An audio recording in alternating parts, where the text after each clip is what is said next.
Hi எல்லோரும் எப்படி இருக்கீங்க? இன்றைக்கி நம்ம மட்டன் கிரேவி எப்படி பண்ணுறதுன்னு பார்க்கலாம். ஃபஸ்ட்டு ஒரு வானலில் கொஞ்சமாக நல்லெண்ணெய் ஆட் பண்ணிக்கோங்க. இது கூட ஜிஞ்சர், கருவேப்பிலை, பூண்டு எல்லாத்தையும் நல்லா வதக்கிக்கோங்க. பூண்டும் ஜிஞ்சரும் கொஞ்சம் வதங்கினதுக்கப்புறமா சின்ன வெங்காயத்தை ஆட் பண்ணிக்கோங்க. சின்ன வெங்காயம் ஓரளவுக்கு வதங்கணும். கொஞ்சமாக சால்ட் ஆட் பண்ணிக்கோங்க வெங்காயம் வதங்குறதுக்கு. நல்லா வதங்கினதுக்கப்புறம் கொஞ்சம் மஞ்சத்தூள் ஆட் பண்ணிவிட்டு நல்லா வதக்கிட்டே இருங்க. ஓரளவுக்கு நல்லா வதங்கி வந்ததுக்கப்புறமா நம்ம இதை மிக்ஸி ஜாரில் போட்டு பேஸ்ட் மாதிரி அரைச்சி எடுத்து வச்சுக்கலாம். இப்போ ஒரு குக்கரில் கொஞ்சமாக ஆயில் ஆட் பண்ணிக்கோங்க. இந்த வெங்காயம் வதக்கின ஆயில் கொஞ்சம் மிச்சம் இருந்தது, அதையும் நான் இதில் ஆட் பண்ணிக்கிறேன். இதில் நல்லெண்ணெய் தான் ஆட் பண்ணியிருக்கிறேன். இப்போ இந்த எண்ணெயில் ஸ்பைசஸ், கரம் மசாலா அந்த ஸ்பைசஸில் ஆட் பண்ணிக்கலாம். பிரிஞ்சி இலை, சோம்பு, பட்டை, கிராம்பு, அன்னாச்சி பூ இதெல்லாம் ஆட் பண்ணிவிட்டு கொஞ்சம் நேரம் அது நல்லா கொஞ்சம் ஃப்ரை ஆகட்டும். இப்போ நான் ஏற்கனவே மஞ்சத்தூள் போட்டு வாஷ் பண்ணி வச்சுருக்கேன் மட்டனையும் இதில் ஆட் பண்ணிக்கிறேன்.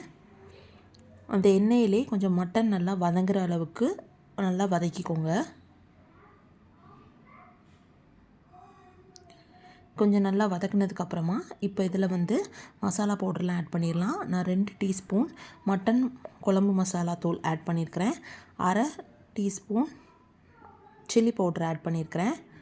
காரம் பத்தலைன்னா நீங்கள் இன்னும் கொஞ்சம் ஆட் பண்ணிக்கலாம். கொஞ்சம் நல்லா வதங்கினதுக்கப்புறம் நம்ம அரைச்சி வச்சுருந்தோம் இல்லையா, அந்த வெங்காயம், இஞ்சி, பூண்டு பேஸ்ட்டு அதை எல்லாத்தையுமே இதில் ஆட் பண்ணிவிட்டு நல்லா மிக்ஸ் பண்ணி விட்டுக்கோங்க. தேவையான அளவு தண்ணி ஆட் பண்ணிக்கோங்க. ஆட் பண்ணி நல்லா மிக்ஸ் பண்ணிக்கோங்க. இப்போ உப்பு செக் பண்ணி பாருங்கள். உப்பு பத்தலைன்னா கொஞ்சம் உப்பு ஆட் பண்ணிக்கோங்க. லாஸ்ட்டாக கொஞ்சமாக 1/2 டீஸ்பூன் கரம் மசாலா ஆட் பண்ணிவிட்டு நல்லா மிக்ஸ் பண்ணிவிட்டு இன்னும் கொஞ்சம் தண்ணி ஆட் பண்ணிவிட்டு நம்ம குக்கரை க்ளோஸ் பண்ணிவிட்டு 2 விசில் விட்டு ஒரு விசில் வந்ததுக்கப்புறமா சிம்மில் போட்டுருங்க. ஒரு 10 மினிட்ஸ் கழித்து எடுத்திங்கன்னா கறி நல்லா வெந்திருக்கும். நான் இப்போ குக்கரை க்ளோஸ் பண்ணி வச்சிடுறேன். இப்போ ஓப்பன் பண்ணுறப்ப கொஞ்சமாக கொத்தமல்லி ஆட் பண்ணியிருக்கிறேன். இப்போ நான் ஓப்பன் பண்ணி பார்த்தப்ப கொஞ்சம் தண்ணியாக இருந்த மாதிரி இருந்தது. அதனால் நான் என்ன கூட கொஞ்சம் நேரம் நான் நல்லா இதை கொதிக்க விட போகிறேன்.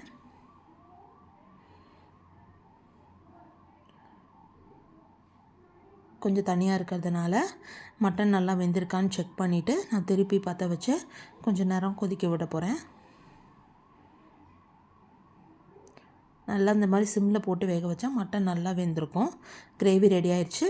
தேங்க்ஸ் ஃபார் வாட்சிங்.